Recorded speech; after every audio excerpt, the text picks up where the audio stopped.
Vamos ler primeiro alguns versículos do capítulo 1 e depois nós vamos ler o capítulo 18. Né?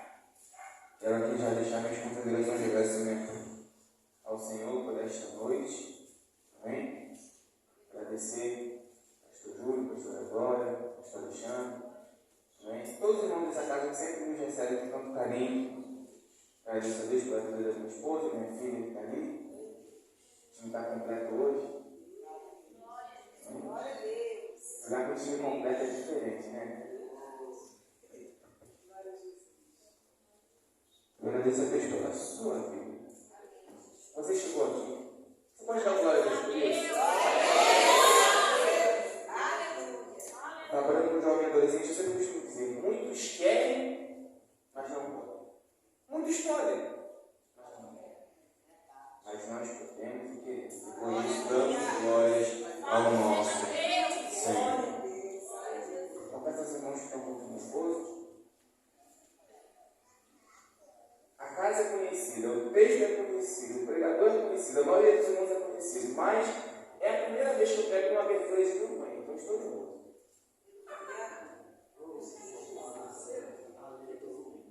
É porque eu ouvi uma vez que de repente subi aqui para falar da palavra do Senhor, eu não senti esse borboletinho no olho no estômago, porque você já perdeu a presença, já perdeu a reverência pela palavra do Senhor, né? Então vamos fazer uma palavra aqui, filha, né? Deixa eu uma campanha. Ora, precisa ver se de vez em quando nessa campanha. Meus amados, Jeremias, capítulo 1, todos nós encontramos? Livro do profeta Jeremias, capítulo 1, o título diz: A vocação de Jeremias. Assim diz a palavra do Senhor. Palavras de Jeremias, filho de um dos sacerdotes que estavam na terra de palavras de palavra, não, no versículo 1, palavras de filho de um dos sacerdotes que estava na terra de guarda essas informações. Jeremias capítulo 18, o vaso do oleiro. Jeremias 18, o vaso do oleiro. Assim diz a palavra do Senhor. Palavra do Senhor que veio a Jeremias dizendo: Dispõe-te ou põe-te de pé e desce à casa do oleiro, e lá ouvirás minhas palavras. Desci à casa do oleiro, e eis que estava entregue a sua obra sobre as rodas. Como o vaso que o oleiro fazia de barro se lhe estragou na mão, ou lhe quebrou, ou se quebrou, em algumas traduções, tornou a fazer dele outro vaso, segundo bem lhe pareceu. Então veio a mim a palavra do Senhor: Não poderei eu fazer de vós como fez este oleiro, ó casa de Israel. Diz o Senhor: Eis que como barro na mão do oleiro, assim sois vós na minha mão, ó casa de Israel. Antes de você sentar, fique para o irmão que está perto de você e diga para ele: Mas em todas essas coisas, somos mais que vencedores. Se aceite dando uma palavra de gratidão ao Senhor. Meus amados, livro do profeta Jeremias, todo mundo, ou a maioria de nós, conhece, já ouviu dizer que Jeremias faz parte dos profetas maiores. Não porque ele tinha 1,90 m de estatura, nem porque ele era mais importante do que Joel, do que Oséias, do que Obadias. Não. Mas ele está na classe dos profetas maiores porque, entre os profetas, ele foi um dos que mais escreveu. Tanto é que ele tem 2 livros extensos sobre sua autoria: o livro de Jeremias e o livro de Lamentações de Jeremias. Não por acaso muito conhecido por alguns de nós como o profeta Joel.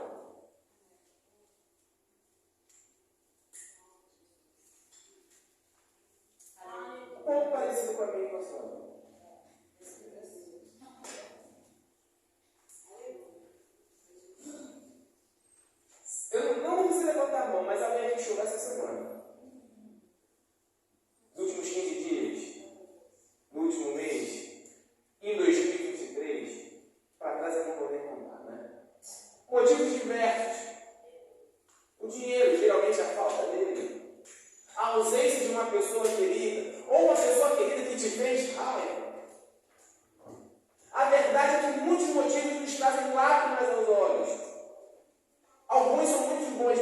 está na igreja. E Deus fala através de um louvor, de uma palavra, de uma oração, e enche nossos olhos de lágrimas com a presença. Aleluia! Mas na verdade, que a maior parte das vezes que a gente chora de dor, e poucas vezes essa dor é no corpo, mas essa dor geralmente é na alma. Um dos choros que eu mais gostei de sentir foi quando aquela criaturinha ali saiu da barriga. Perdi o ar, quase saí para trás, a máquina não estava travada, quase saiu no chão. Mas que choro gostoso de você pegar a natureza nos braços e pegar a natureza é sua. Aí você pensa que a criança vai ter que ter 15 anos, tem que ir para a faculdade, tem que estudar, aí o choro já é o choro do bolso para dentro. Mas o choro do coração está cheio de alegria, é bom. Porém, o choro de Jeremias é muito parecido com o meu e com o teu choro. Quando alguém fala de nós, quando alguém poderia nos ajudar e não ajuda. Quando a gente olha para a obra que o Senhor colocou nas nossas mãos e vê que a obra não está fluindo, não está acontecendo, a gente chora. E assim ele chorava. Mas nós temos que começar a entender primeiro, quem era esse homem? Eu já disse que ele era profeta dos profetas maiores, como a teologia o chama. Mas vamos entender um pouquinho melhor o capítulo 1. Diz o seguinte, palavras de Jeremias. Já começa diferente. Geralmente, o livro de um profeta fala assim, palavra do Senhor, sentença do Senhor, peso do Senhor, que veio ao profeta tal. Geralmente é assim. Esse aqui não começa, palavras de Jeremias. Você vê que ele é uma pessoa emotiva, ele já começa falando. E aí, Deus só vai falar no versículo 2. Às vezes a gente faz isso, né? A gente quer falar primeiro, depois ouvir Deus. Mas que bom que você está falando com Deus. Quando a gente fala com pessoas que não têm a presença de Deus. Mas vamos entender o seguinte, palavras de Jeremias, ou seja, ele tem uma identidade. Quem é ele? Jeremias. Filho de Ilquias, um dos sacerdotes que estava em Anatote, na terra de Benjamim. São características dele. Morar nas terras de Benjamim, ter nascido em Anatote, ser filho de Ilquias, que era de uma família sacerdotal, e ter o nome Jeremias. Mas já percebeu que nada disso ele escolheu? Você escolheu o seu nome? Você escolheu sua família? Onde você ia nascer? Eu tenho certeza que alguma coisa dessa você mudaria.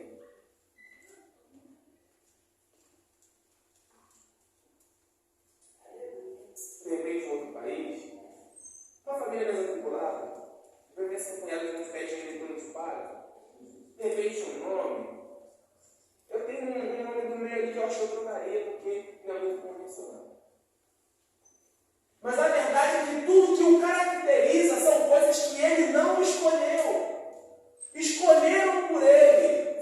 E muitas das vezes a gente chora por conta disso e fala, Senhor, eu não escolhi nascer nessa família. Se dependesse de mim, eu não estava nem aqui. Mas uma coisa Deus diz a Jeremias, ele me manda dizer também nesta noite. Quando você estava no ventre da sua mãe, eu te escolhi. Quando você não tinha forma, eu te vi. Chamei-te pelo teu nome, tu és meu. Eu te ungi, te santifiquei, as nações te dei por profeta. Eu sei que muita coisa que acontece na sua vida, você vira para Deus e fala, Senhor, eu não mereço isso não é para mim, não foi eu que escolhi. Essa consequência está chegando em mim, mas não é de atitude minha. Mas ele fala, ei, calma, Jeremias. É para que a minha glória se manifeste na sua vida. Vamos entender um pouquinho qual é o contexto dele. Filho de Ilquias, um sacerdote que estava em Anatote. Eu não sei como era a vida de Ilquias, mas sei que ele era um sacerdote, então entendo que era alguém voltado à palavra do Senhor, alguém voltado a orações, alguém voltado à adoração. Só que tinha um problema, ele estava na terra de Anatote. Isso liga diretamente à família de um homem chamado Eli, que foi sumo sacerdote de Israel um pouco antes de Samuel. Um homem que foi amaldiçoado porque não soube governar bem a sua casa e, pior ainda, deixou que as suas atitudes como pai influenciassem na atitude dele e dos filhos dentro da casa do Senhor. A ponto que seus filhos eram filhos de sacerdotes, eram futuros sacerdotes, já exerciam parte do sacerdócio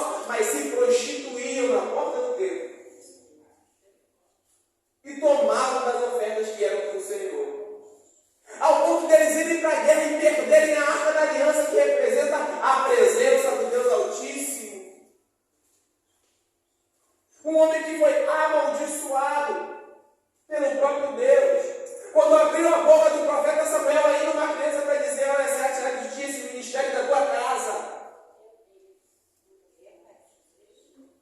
Aí quem olha para a história da vida, a tua família diz, nasceu debaixo de maldição. Que o avô bebia, o pai bebia. A mãe era descompensada, a avó era maluca, vai ser também.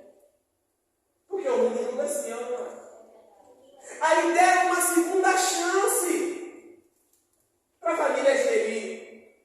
Porque quando Davi assume o trono, ele começa a fazer reformas espirituais e ministeriais. Davi chama por dedo, por exemplo, os filhos de Corá, que eram excluídos. Dá eles turnos, dá a eles a chance de louvar ao Senhor e trabalhar também. E dá uma chance para a casa de Levi. Aí o profeta Abiatar, o sacerdote Abiatar, que era o descendente no tempo de Davi, disse se corromper. E aí Salomão o expulsa de Jerusalém. Aí alguém olha para mim, para a sua vida, ou para a vida de alguém que nós amamos de Cristo. Quem recebeu a primeira, recebeu a segunda, não começa a terceira. Errou demais, pecou demais. Às vezes o inimigo coloca isso na minha, na sua cabeça, falando, não tem mais jeito para você. Lá onde você estava, aquilo que você fazia, você não volta mais. Por quê? Já errou muito, ele não vai te perdoar. Aí Deus usou o apóstolo Paulo dizendo, aquele que teme ao Senhor, que busca Deus verdadeiramente, a vida nova criatura. E nenhuma condenação há para os que estão em Cristo Jesus.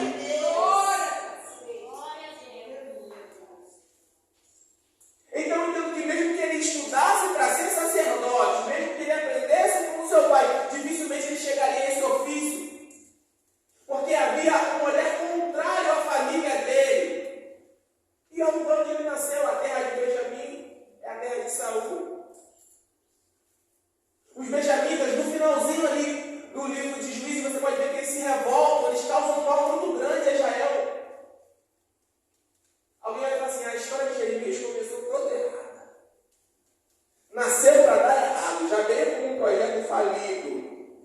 Aí Deus está dizendo, o vento da tua mãe te separe. Para de olhar para o diagnóstico que o homem dá o seu respeito a respeito da sua história. Jeremias, tu és meu, Jeremias. Antes que te formasse no ventre materno, você já estava no projeto, Jeremias. E aí quando Deus chama Jeremias olha para a sua idade, Jeremias olha para a sua situação e faz o que todo escolhido de Deus geralmente faz. Deus chama Moisés e fala, Moisés, aí Moisés fala assim, não dá para mim não, minha vida é pesada.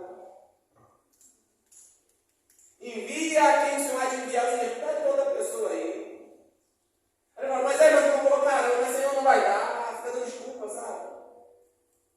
Varão valoroso, vai de Deus, o Senhor é contigo, vai de Deus. Onde está o Deus que abriu o mar vermelho? Eu sou menor da mesma casa, da mesma tribo.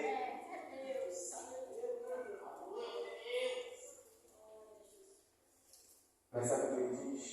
Antes que te formasse no ventre da tua mãe, eu te escolhi.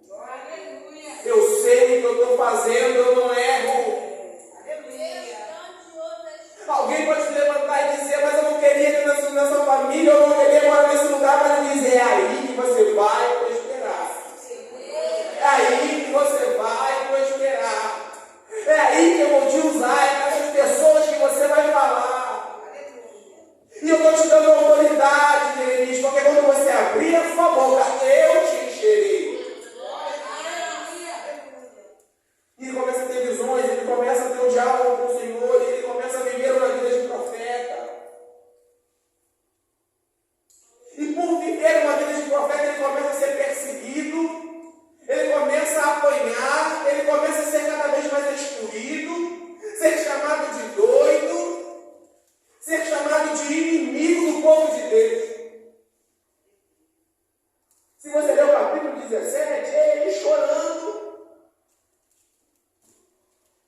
causa dos inimigos. Mas quem eram esses inimigos? Os babilônicos? Os sírios? Os bichos? Não. Pessoas de Israel, pessoas do seu sangue, pessoas da sua família. Não é à toa que o profeta Oséias não fez. Uniu de um homem de sua própria. Quem vendeu José? Os primeiros a se levantar e chamar Jesus de doido e tentar amarrá-lo.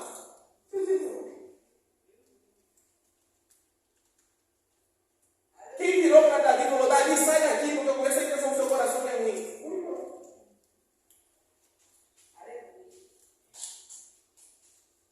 Quando o inimigo te ataca, você já espera que ele te ataque.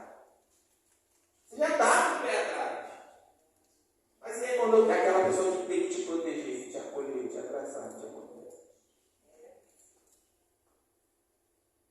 Se fosse lá Anás e Caifás atrás de Jesus, teria uma certa lógica. Se fosse um capitão romano, mas não quem foi Judas. E a ingratidão, a tristeza de ser atacado por pessoas próximas, faz as lágrimas rolarem no rosto de Jeremias. E ele está tão revoltado, se você leu o 17, ele está falando: maldito o homem que confia no homem, e se lamentando com o Senhor. Aí Deus vê Jeremias chorando. Na hora que Deus vê ele chorando, tanto que palavras parece que já não vem mais do nosso ouvido, né? Aí ele faz uma coisa que eu amo na vida. Deus poderia descer ali e consolar Jeremias com palavras doces, levar um lencinho para ele. Aí é quando você mais precisa que ele fala assim: ó, levanta, dispõe-te e vai para casa do Deus. Aí você chega aqui, canta de cura, mas chega em casa e se depara com a doença. Aí você chega aqui, prega prosperidade, prega a porta aberta, chega em casa e só tem farinha e sal. O dia que a sua família mais te perturba é quando você chega aqui e você é usado para falar justamente de família, de amor, de perdão. É só comigo? Alguém está comigo para falar? Levanta. Eu gosto desse negócio. Jó estava num enxame, no meio da sujeira, da poeira, se coçando e reclamando: ó céu, uma vida tirana. Amaldiçoando a parteira. Maldita a pessoa que me tirou do ventre da minha mãe. Maldito o camarada que virou para o meu pai e falou: olha, você tem um filho varão. Que parteira tem? Aí Deus aparece para ele no redemoinho de Jó. Seja curado. Jó, pega o seu olho de volta. Jó, levante. Josué, que estava há um mês chorando dentro da tenda: Moisés morreu, Moisés morreu, Moisés morreu. Quem vai bater na rocha agora? Quem é que vai orar para mim codorniz para a gente fazer churrasco? Se tiver outro mar, quem é que vai abrir? E se a serpente morder, chorando?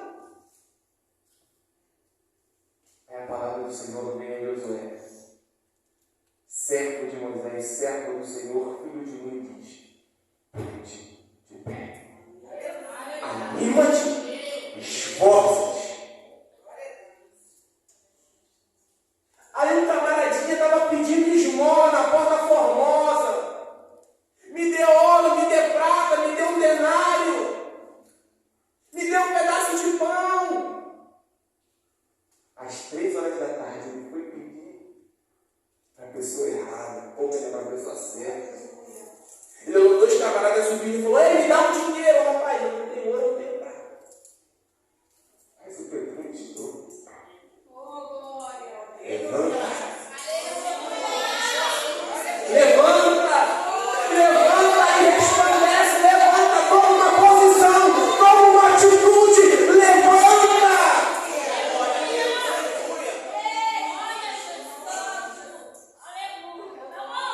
Fala para você, levanta.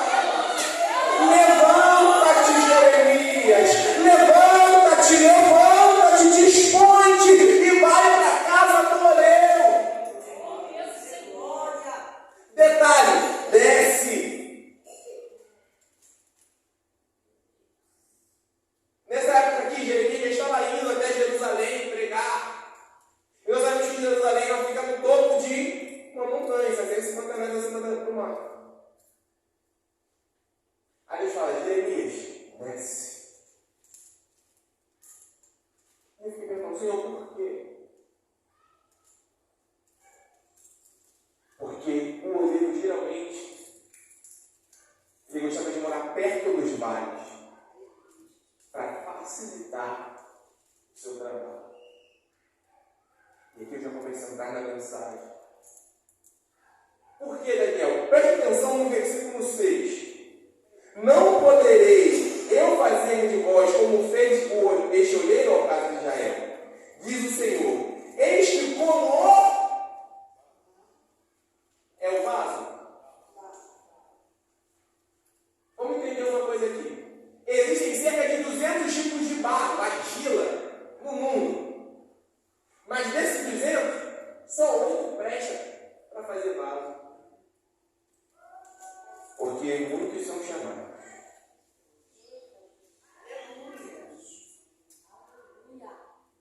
Gente, para levantar a mão e fingir choro no domingo tem muito, mas para estar aqui na segunda-feira de manhã, verdadeiramente se entregando no Senhor.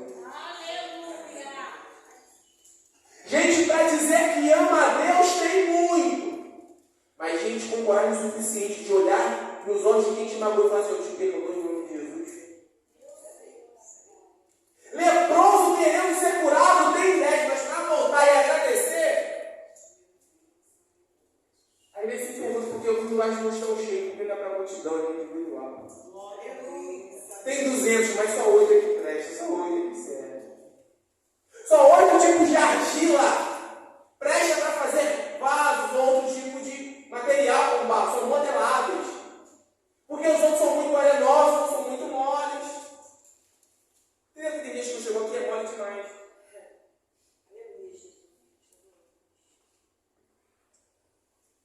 Aí você chegou. Você trouxe. Aí o processo do barro é interessante. Porque os melhores barros para se utilizar, eles estão no fundo dos vales, próximos aos rios. E o oleiro sai da casa dele, vai próximo ao vale, que é próximo às águas, pega o torno de barro que está no chão e leva para a sua oficina, para a sua olaria. E aí começa a trabalhar o barro, né? Não. Ele deixa o barro ali, curando aquele líquido que está ali nele, esvaziando. Depois, ele começa a limpar. E quando ele vai limpando, geralmente ele tira algumas coisas, principalmente pedras e raízes. Aleluia! Meu Deus, aleluia! Deixa eu vou para a campanha. Porque o oleiro vai trabalhar. Meu trabalho não vai começar no movimento. Vai começar arrancando as raízes. De amargura, de dor, de ressentimento. As raízes estão sendo arrancadas. As raízes estão sendo tiradas. As raízes estão sendo retipadas para o novo barro poder ficar limpo. Eu vou tirar as raízes. E as pedras. Nós sabemos que Deus é perfeito, ele não tem trauma. Mas se Deus tivesse trauma, um trauma que eu diria é pedra. Deus não gosta de pedra. Certa feita, Deus chamou o povo para conversar. Vamos aqui conjecturar, vamos brigar um pouco para poder entender logicamente. Imagina que você faz um grupo de WhatsApp. Você bota todo mundo da igreja. E Deus é o administrador. A pessoa começa a sair do grupo e fala, ei, eu vou ficar não. Moisés, conversa no privado, depois você fala comigo. O povo falou, não queremos falar com Deus. Vai você, Moisés. Desenrola lá e depois traz um resumo. Falta de intimidade. Tem gente que é isso, que quer mesmo, que quer vitória, mas assim, o pastor vai botar a mão na minha cabeça, tá igual da mãe. Pensei que ele ia sair aqui, botar a mão em mim, fazer alguma coisa, jogar fumaça, jogar saudoso. Não, desse não. Porque intimidade para o oleiro trabalhar. Por que Deus usou o oleiro? Porque o oleiro é através do toque, só toque tem intimidade. Aí Moisés sobe, dialoga com Deus. Deus fala, esse povo, agora eles não são só um povo, eles são uma nação, toda nação precisa de uma lei. Toma aqui, 2 tábuas que eu mesmo fiz, com os 10 mandamentos. Moisés pega. Quando Moisés está no meio da montanha descendo, ele ouve uma música que não era música de guerra, nem era música de adoração, mas era música de idolatria, de prostituição. Moisés fica com raiva, pega as pedras e taca no chão. Eu sei que no meio de nós não tem isso.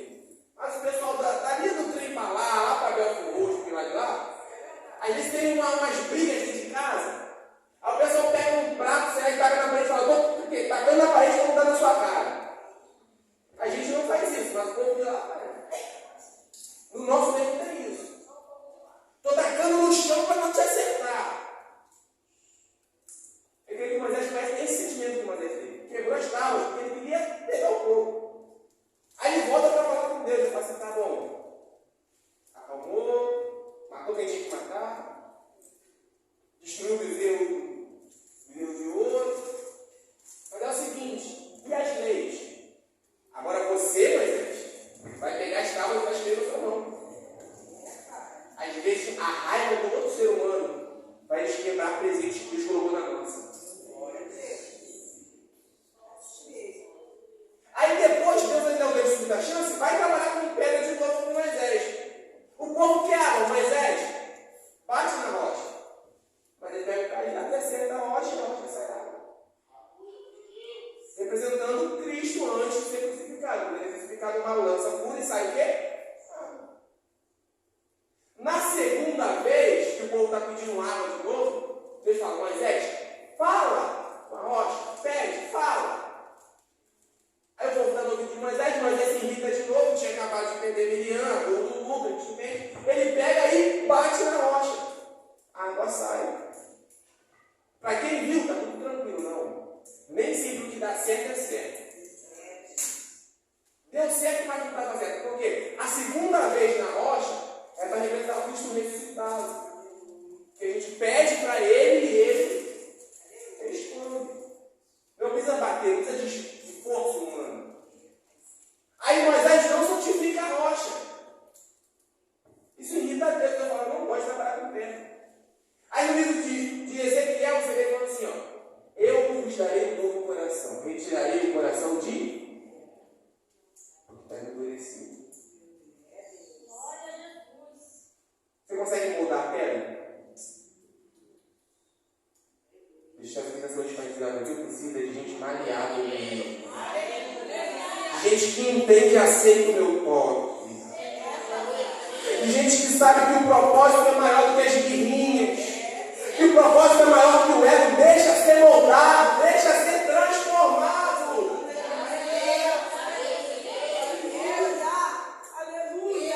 Como um barro na mão dele. Assim sois vós, ó casa de Israel. O pedaço de barro que foi tirado do charco de lodo. Lembra do Salmo 40? Esperei com paciência no Senhor, e se encontrou para mim, ouviu meu clamor. Me retirou do charco de lodo, me tirou. Eu estava sujo. Porque isso é justificação, é tirar você do lugar sujo. E o que é santificação? Tirar o que está sujo de dentro de você.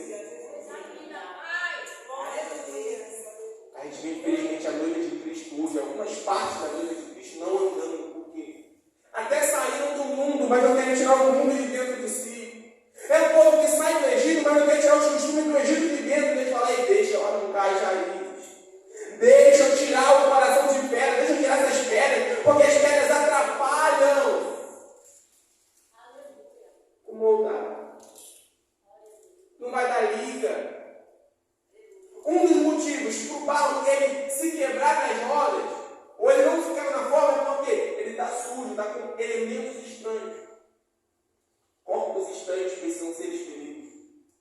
A Bíblia fala de um menino que foi profetizado pelo profeta Eliseu, nasceu da sua mãe, mas na sua adolescência foi trabalhar com o pai e morreu no campo. A mãe botou o menino no quarto que ela tinha preparado para o profeta e foi atrás do profeta. Chegando lá, o profeta mandou Geazi, mandou o seu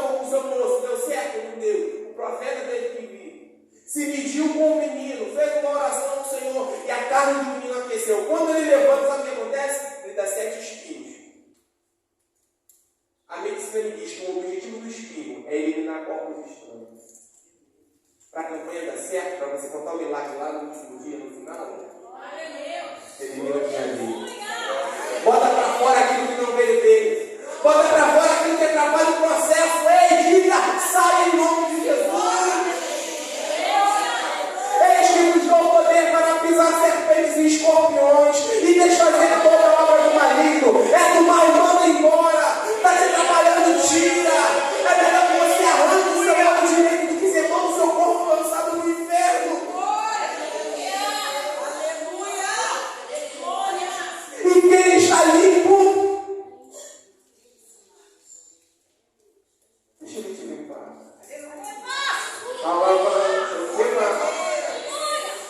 Deixa ele tirar esse negócio aí que está atrapalhando. A pedra atrapalha. A pedra atrapalha. Tem milagre para vir, mas a pedra atrapalha. Aí quando Jesus chega depois de 4 dias, qual é a ordem? Tira a pedra. Ele não vai tirar a pedra, tirar a pedra é ação humana. Tirai a pedra. Se Jesus quisesse, ele podia falar assim: pedra, sai daí, a pedra saía. Porque eu entendo que a natureza é mais obediente que nós. Vento de mar obedece, e a gente vai queimar. Tira a pedra. Tira o que está atrapalhando. Tira o que está querendo te sujar. Tira o que está tirando a sua paciência. Tira o que está tirando o seu foco das coisas de Deus. Sem raízes, sem pedra. Aquela água inicial, que era uma água suja, já saiu. Agora ele pega um pedaço, coloca nas rodas, coloca nos seus instrumentos de trabalho. E a primeira coisa que ele faz é quando jogar água. Porque ele pega aquela água suja inicial. E ele vai ficando meio duro, então ele precisa de água para ele voltar a ser lavado. Água aqui significa a palavra do Senhor. Assim como a neve, assim como a chuva que desce, não volta vazia, mas faz subir atrás é a água do Senhor.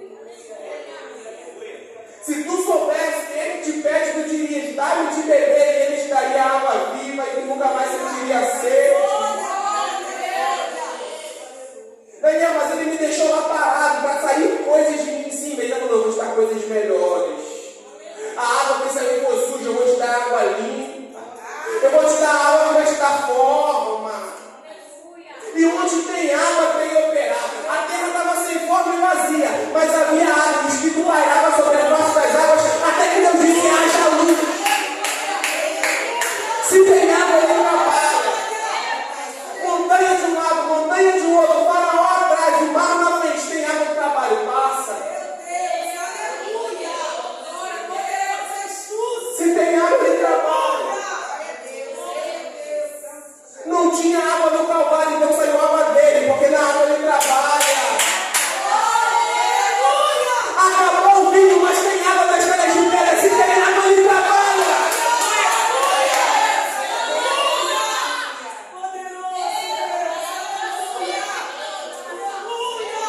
Israel estava afundado em idolatrias e pecados, mas no altar Ezequiel viu saindo água. Tem água, tem que trabalhar de Deus. Porque ainda que na terra envelheça a raiz, ao cheiro dessas águas vai voltar a brotar. A palavra sobre o vaso é uma palavra sobre segunda chance, é uma palavra sobre recomeço, é uma palavra de que eu vou fazer de novo, de que eu vou botar de pé, que eu vou dar forma. Se tem água, ele trabalha. Mas não basta só a água.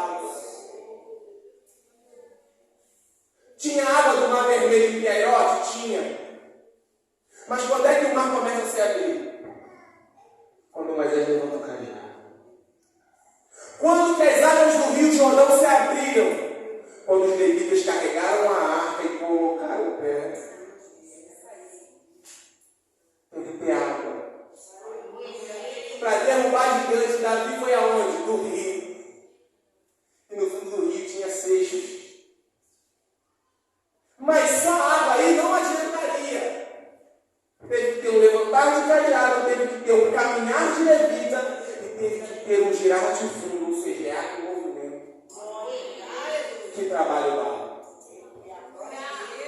É por isso que eu não consigo não ser pentecostal. Quem não sabe aqui a palavra, nós temos o movimento do Espírito. Ele coloca um pedaço de barro ali, ele joga água limpa. E como não tinha pedais ou energia elétrica naquela época, ele começa com os pés a rodar. E aquele instrumento começa a girar. E enquanto vai dando um movimento, as mãos do lírio vai dando forma.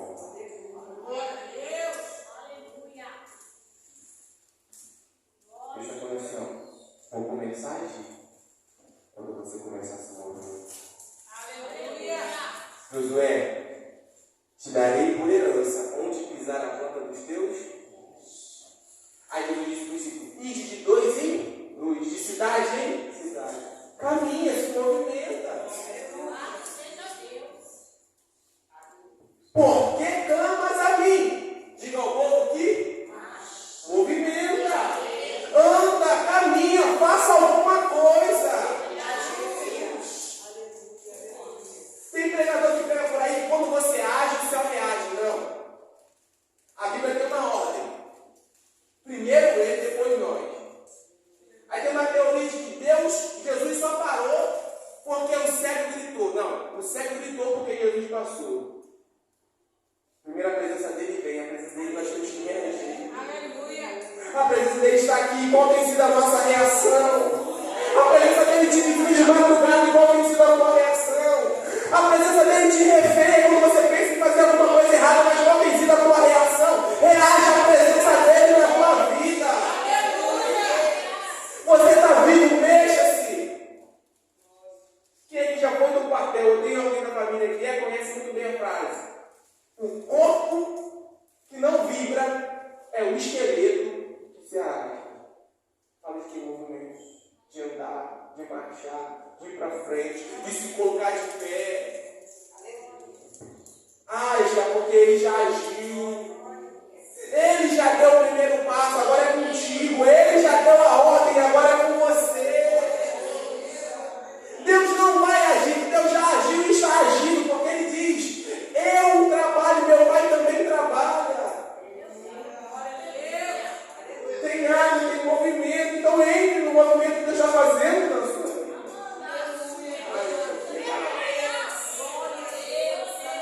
E enquanto vai girando, ele vai dando forma.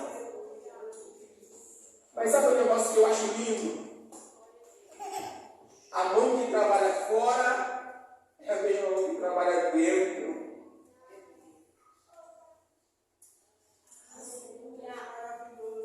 Essa palavra fala sobre aparência. Se você ver o capítulo 18, Jeremias ele começa falando o vaso. O vaso que estava na roda se quebrou. Mas no capítulo 6, Deus fala o barro. Por que Jeremias fala vaso e por que Deus fala barro? Vamos entender isso. O que é o vaso? O vaso é um objeto pronto. Barro enquanto está na modelagem. O vaso estava pronto quando se quebrou? Ou quando se estragou? Não. Mas por que Jeremias fala vaso? Porque ele vê a forma. Sem entender o processo. Coisa de homens. Os homens são assim. Eles olham a forma.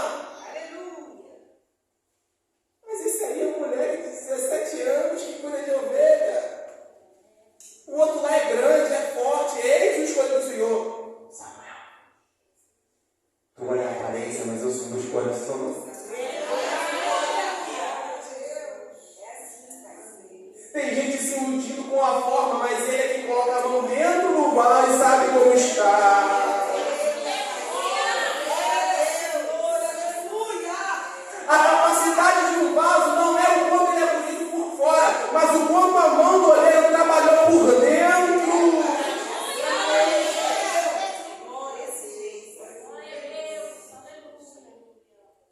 Foi cantado aqui no livro que não desceu, não me engano, é sinceridade, amém? Eu quase por ele aqui. Sabe o que significa sinceridade? Vem da palavra sincero. No latim, sinecero, ou seja, sincera. Porque era muito comum um olheiro de meia que tinha água e estava fazendo vaso, depois que o vaso vai com fogo e tal, o vaso ficava um pouco rachado. Ou perdeu um pedaço. Sabe o que o camarada fazia? Para não ter o trabalho de refazer, ele botava cera para maquiar a rachadura, para maquiar a falha, para maquiar a falta. Aí o Provérbios 31 diz que a mulher sábia, ela tem lâmpada. E quando ela vai na feira comprar vaso, ela coloca a lâmpada dentro do vaso. Sabe por quê? Primeiro, ela vê onde está rachado. Segundo, o calor da chama derrete a cera. Se tem vaso, eu estou colocando lâmpada na tua mão, estou colocando vela na tua mão. A mentira vai derreter, a falsa aparência vai derreter, as máscaras vão cair, porque o olheiro que fez o vaso conhece.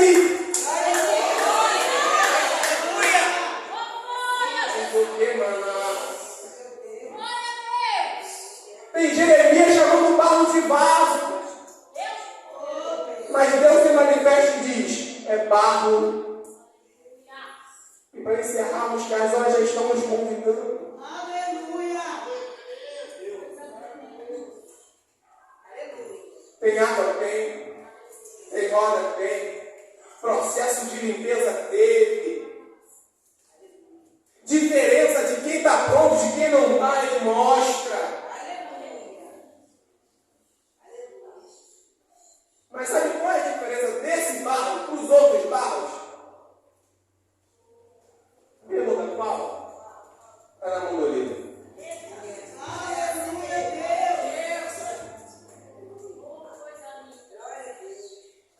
Barro tem um monte. E barro fala de humanidade, porque Adão foi feito do barro.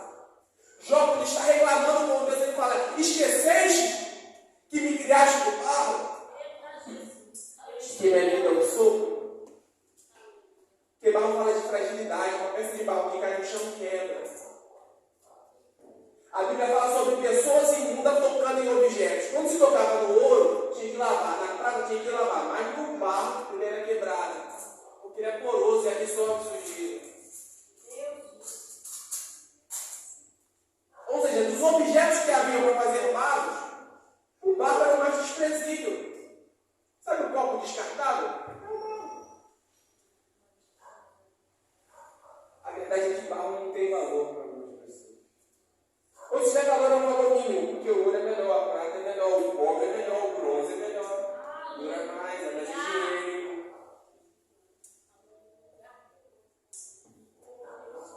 Aí nosso apóstolo Paulo, ele olha para nós como Jesus.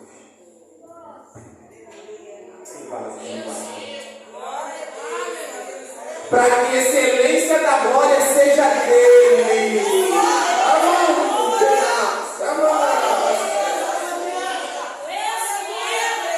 Quem prega não prega porque sabe muito. Quem canta não canta porque tem a voz bonita. Quem ora não ora porque tem mais intimidade com Deus do que o outro, não. É porque ele pega as coisas loucas para confundir as sábias, as pequenas para confundir as grandes, e as que não são para confundir aqueles que acham que são.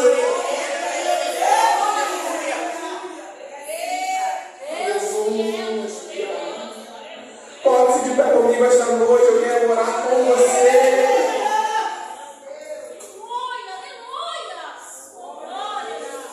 Você é barro.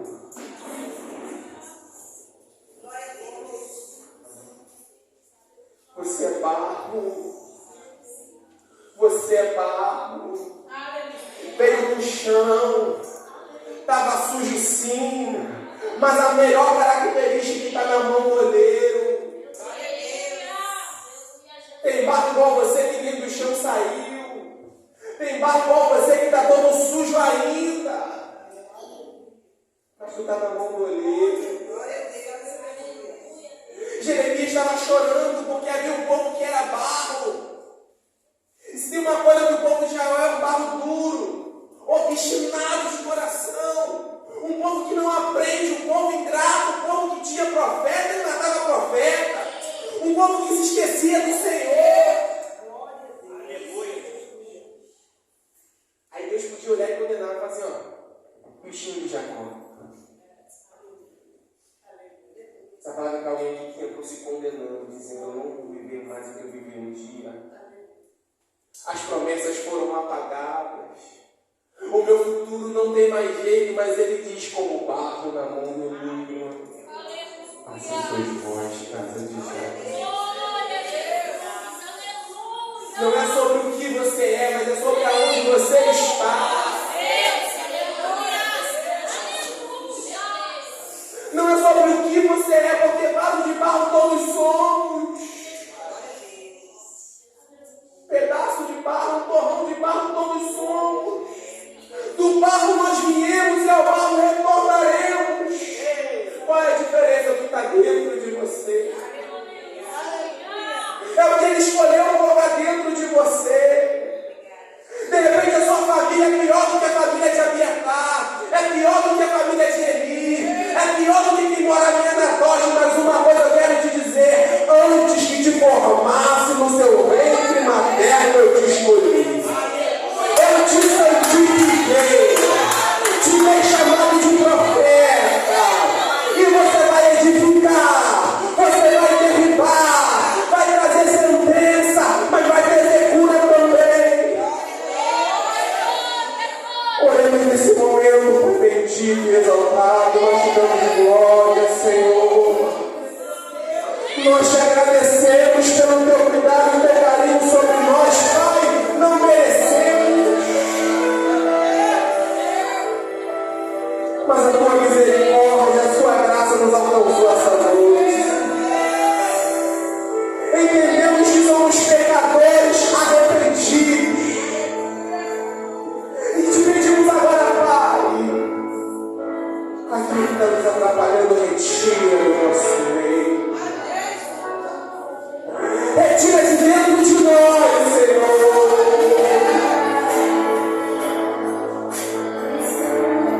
Mostra o Senhor. Ao contrário do que os homens dizem ao nosso respeito. Mostra-nos o que o céu diz ao nosso respeito, Senhor. Visita casas aqui, Senhor. Casas onde disseram que só a morte, onde disseram que não havia mais jeito, onde disseram que não ia dar certo, Pai. Bota de pé mais uma vez. Enxuga as lágrimas, ó Pai. O choro tem durado mais de uma noite. Faz raiar o sol da justiça.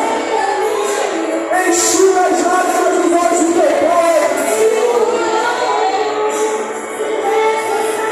Faz-nos ter uma manhã melhor, Pai. Aleluia. Santo é o teu nome. Manifeste teu poder em nosso meio, Senhor. Revela os talentos escondidos, os tesouros encobertos. Desenterra o talento essa noite. Desenterra o talento que foi escondido. A promessa que foi esquecida. Retira a dúvida. Trabalha, Senhor. Nós estamos em tuas mãos. Manifeste o teu poder e a tua graça sobre nós, Pai. Pai, que te peço, Espírito Santo. E te agradecemos, ó Pai, no nome poderoso